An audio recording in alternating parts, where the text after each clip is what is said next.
নমস্কার বন্ধুরা, আজ আমরা জানব কানাইলাল দত্তের জীবনী সম্পর্কে।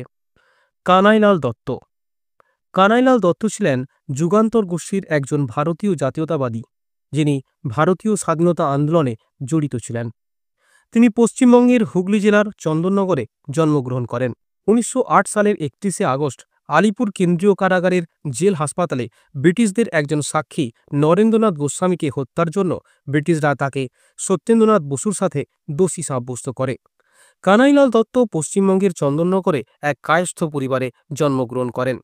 তার বাবা চুনিলাল দত্ত বোম্বেতে একজন হিসাবরক্ষক ছিলেন। কানাইলালের প্রাথমিক স্কুল জীবন শুরু হয় বোম্বের গিরগাঁও আর্য এডুকেশন সোসাইটি স্কুলে এবং পরে তিনি চন্দননগরে ফিরে আসেন এবং চন্দননগরের ডুপ্লেক্স কলেজে ভর্তি হন। 1908 সালে তিনি হুগলি মহসিন কলেজ থেকে বিএ পরীক্ষা দেন, যা কলকাতা বিশ্ববিদ্যালয়ের সাথে সম্পর্কিত ছিল। বিপ্লবী কর্মকাণ্ড।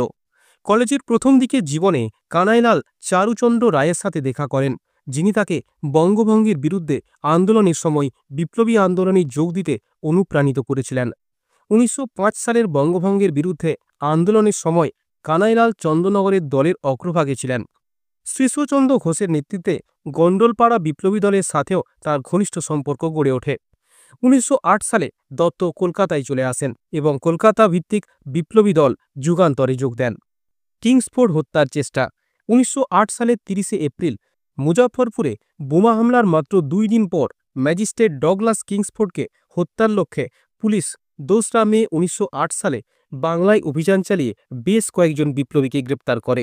33 জন বিপ্লবীর বিরুদ্ধে সরকারের বিরুদ্ধে যুদ্ধ চালানোর অভিযোগ আনা হয়। কানাইলাল দত্ত ছিলেন এই ব্যক্তিদের মধ্যে একজন, যাকে 2রা মে 1908 সালে গ্রেপ্তার করে আলিপুর কারাগারে আটক রাখা হয়।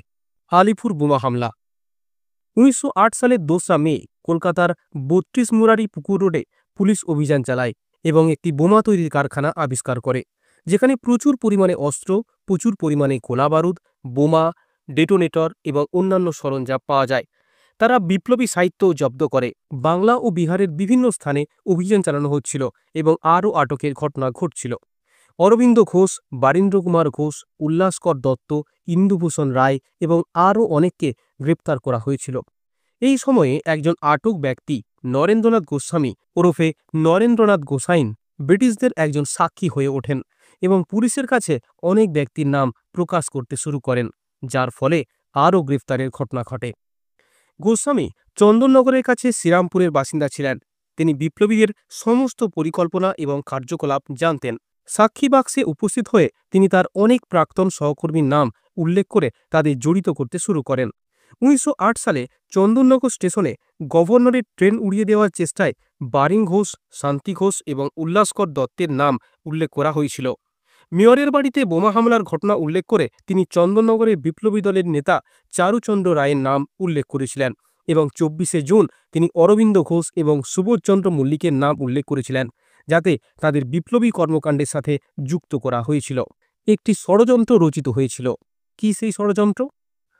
বারিন ঘোষের নেতৃত্বে বিচারাধীন বন্দীরা আলিপুর কেন্দ্রীয় কারাগার থেকে পালানোর এবং গোস্বামীকে মুক্ত করার পরিকল্পনা করেছিল। বন্দীদের পক্ষের আইনজীবী বি.সি. রায় লোক ও অস্ত্র দিয়ে সাহায্যের প্রস্তাব দিয়েছিলেন। বারিন কারাগার থেকে সুধাংশু জীবন রায়, প্রিয়শঙ্কর রায় এবং চন্দননগরের বসন্ত ব্যানার্জিকে অস্ত্রের ব্যবস্থা করার জন্য চিঠি লিখেছিলেন। তিনি শ্রীশচন্দ্র ঘোষকে জেলের ওয়ার্ডেনের উপর ছোঁড়ার জন্য অ্যাসিড এবং চাবি কপি করার জন্য মোম পাঠানোর জন্য চিঠি লিখেছিলেন। 23শে আগস্ট রবিবার সুধাংশু জীবন রায় একটি রিভলভার কারাগারে পাচার করে নিয়ে যায়। পরের দিন বারিন হেমদাসকে গোস্বামীকে হত্যা করার নির্দেশ দিয়ে সত্যেন্দ্রনাথ বসুকে তা দিতে বলেন। সেই সময় সত্যেন্দ্রনাথকে জেল হাসপাতালে ভর্তি করা হয়। তিনি এত বড় রিভলভার ব্যবহার করতে অক্ষমতা প্রকাশ করেন এবং তা ফেরত দেন। 30শে আগস্ট রবিবার সিসের মাধ্যমে আরেকটি ছোট রিভলভার বারিনে পৌঁছয়। কানাইলাল সেটি নিয়ে জেল হাসপাতালে ভর্তি হন। বিশ্বাসঘাতক নরেন্দ্রনাথ গোস্বামীর হত্যাকাণ্ড। প্রেসিডেন্সি জেলের ভেতরে বিশ্বাসঘাতকের প্রতিশোধ নেওয়ার সময় এসে গেছে। নরেন্দ্রনাথকে ইচ্ছাকৃতভাবে অন্যান্য বন্দীদের থেকে আলাদা করে আলিপুর কেন্দ্রীয় কারাগারের ইউরোপীয় ওয়ার্ডে আটক রাখা হয়েছিল। 1908 সালের 31শে আগস্ট নরেন্দ্রনাথকে সেই ওয়ার্ড থেকে জেল হাসপাতালে আনা হয়েছিল। নরেন্দ্রনাথ স্পষ্টতই আগে থেকেই হাসপাতালে ভর্তি 2 সহবন্দীর সাথে দেখা করার ব্যবস্থা করেছিলেন, যাদের নাম কানাইলাল দত্ত এবং সত্যেন্দ্রনাথ বোস।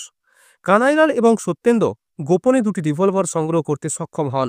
চন্দননগরের শ্রীশচন্দ্র ঘোষ মতিলাল রায়ের সহায়তায় রিভলভারগুলি কারাগারে পাচার করেন। স্পষ্টতই এই বন্দীদের মধ্যে দ্বিতীয়জন অর্থাৎ সত্যেন্দ্রনাথ বোস নরেন্দ্রনাথের কাছে এসেছিল, যে ভান করেছিল যে সেও একটি বিবৃতি দিতে চায় এবং তার সাক্ষাৎ আসলে এই বিবৃতি পাওয়ার জন্যই ছিল। স্পষ্টতই এটি নরেন্দ্রনাথকে খুব কাছাকাছি নিয়ে যাওয়ার একটি চক্রান্তের অংশ ছিল, কারণ মনে হচ্ছে নরেন্দ্রনাথ অবতরণে পৌঁছানোর প্রায় সাথে সাথেই হাসপাতালের দ্বিতীয় তলায় যাওয়ার সিঁড়ির মাথায় এই দুই বন্দী দুটি রিভলভার দিয়ে তার উপর গুলি চালায়। একজন কয়েদি তত্ত্বাবধায়ক তাদের একজনকে গ্রেপ্তার করার চেষ্টা করেন এবং কবজিতে গুলিবিদ্ধ হন। নরেন্দ্রনাথ বেশ কয়েকটি জায়গায় গুলিবিদ্ধ হলেও তিনি মারাত্মকভাবে আহত হননি এবং সিঁড়ি বেয়ে নেমে হাসপাতালের প্রাঙ্গণ থেকে বেরিয়ে গেটের দিকে একটি গুলি ধরে পালিয়ে যান। কানাইলাল দত্ত নরেন্দ্রনাথকে ধাওয়া করেন এবং পিছন দিক দিয়ে তাকে গুলি করে হত্যা করেন। নরেন্দ্রনাথ গোস্বামীর হত্যা বিপ্লবী কর্মকাণ্ডের ইতিহাসে অতুলনীয় এক সাহসী কাজ ছিল। 1908 সালের 5ই সেপ্টেম্বর সংবাদপত্র ইন্দু প্রকাশ নিম্নলিখিত পর্যবেক্ষণ করে বলে, বাংলার নৈরাজ্যবাদীরা সম্ভবত সমগ্র নৈরাজ্যবাদী বিশ্বের সবচেয়ে রোমান্টিক দল ছিল এবং সাহসিকতা এবং ধূর্ততার দিক থেকে তারা নিঃসন্দেহে রাশিয়ান এবং স্প্যানিশ হতাশাবাদীদের চেয়েও অনেক এগিয়ে ছিল। দ্রুত পদক্ষেপ, প্রতিশোধ এবং যে কোনো রাজসাক্ষীকে মুক্তি দিতে চতুর। 1908 সালের 21শে অক্টোবর হাইকোর্ট উভয় অভিযুক্তকে মৃত্যুদণ্ড দিয়ে রায় ঘোষণা করে। কানাইলাল এই আদেশের বিরুদ্ধে আপিল করতে অস্বীকৃতি জানায়। কানাইলাল কোনো আত্মপক্ষ সমর্থন করেননি এবং আপিলের বিরোধিতা করেন। আপিলের প্রশ্নটি এলে কানাইলাল কেবল বলেছিলেন, কোনো আপিল হবে না। নরেনকে হত্যার উদ্দেশ্য সম্পর্কে জেলা ম্যাজিস্ট্রেটের কাছে কানাইলালের বক্তব্য ছিল মর্মস্পর্শীভাবে সরাসরি এবং সরল। আমি বলতে চাই যে আমি তাকে হত্যা করেছি। কেন আমি তাকে হত্যা করেছি তার কোনো বিবৃতি দিতে চাই না। অপেক্ষা করুন, আমি একটি কারণ দিতে চাই, কারণ সে তার দেশের প্রতি বিশ্বাসঘাতক ছিল। 1908 সালের 10ই নভেম্বর সাজা কার্যকর করা হয় এবং কানাইলালকে সকাল 7টার দিকে আলিপুর কারাগারে মৃত্যুদণ্ড দেওয়া হয়। কানাইলালের মৃত্যুর প্রায় 15 বছর পর মতিলাল রায় চন্দননগর শহর থেকে বাংলায় কানাইলাল দত্তের উপর একটি স্মারক পুস্তিকা প্রকাশ করেন, যা সেই সময় ফরাসি দখলে ছিল এবং ব্রিটিশ এখতিয়ারের বাইরে ছিল। 1878 সালের সমুদ্র শুল্ক আইনের অধীনে ব্রিটিশরা তাৎক্ষণিকভাবে এটি নিষিদ্ধ করে, যা ব্রিটিশ অঞ্চলে কোনো আপত্তিকর জিনিসপত্র পরিবহন নিষিদ্ধ করেছিল। সেই বইতে মতিলাল রায় শ্মশানের চিতায় কানাইলালের মৃতদেহ দেখার কথা স্মরণ করেন। কম্বলটি সাবধানে খুলে ফেলার সাথে সাথে আমরা কি দেখতে পেলাম? ভাষা তপস্বী কানাইয়ের অপূর্ব সৌন্দর্য বর্ণনা করতে চাইছে। তার লম্বা চুল তার প্রশস্ত কপালে জমে আছে, অর্ধবন্ধ চোখগুলি এখনো অমৃতের পরীক্ষায় নিদ্রাহীন। দৃঢ়ভাবে বন্ধ ঠোঁটে সংকল্পের জীবন্ত রেখাগুলি প্রকাশিত হয়েছিল। হাঁটু পর্যন্ত পৌঁছানো হাতগুলি মুষ্টিবদ্ধ ছিল। কানাইয়ের অঙ্গপ্রত্যঙ্গে কোথাও আমরা মৃত্যুর যন্ত্রণার কোনো কুৎসিত পরিরেখা খুঁজে পাইনি। তিনি তার কৃতকর্মের জন্য গর্বিত হয়েছিলেন এবং কোনো দ্বিধা ছাড়াই তার মৃত্যুদণ্ড কার্যকর করতে গিয়েছিলেন।